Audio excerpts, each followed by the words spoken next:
What we're seeing now is the Southern Military District still is focused on Ukraine, but he's now forming or reforming the Leningrad Military District up in St. Petersburg and the Moscow Military District. Now, there's only one reason why he would do that, and that would be to face up to move into NATO.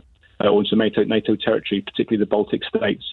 Now, if he takes the Baltic states, if he takes Ukraine and secures Ukraine up to the Polish border, that in effect fixes NATO across a far wider front line. So the NATO divisions and the core headquarters are going to be covering that Polish-Ukrainian border into Romania, especially if Moldova sort of like falls down to Russian influence.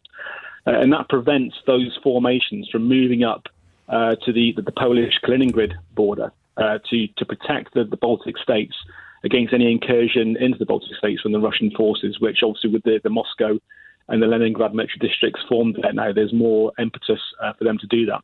So it's in Putin's favour to secure Ukraine, fix NATO in that area, and then that gives them more freedom of movement to move into the Baltic states and close NATO down. No question in your mind that is what he would want to do.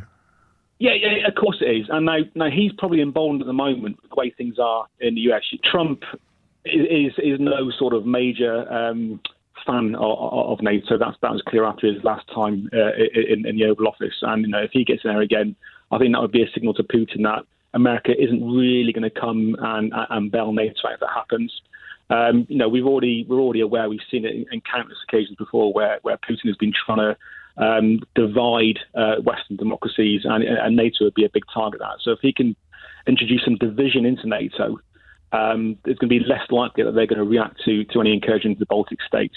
We got Hungary is obviously a more sympathetic government to Russia than some of the other states within NATO.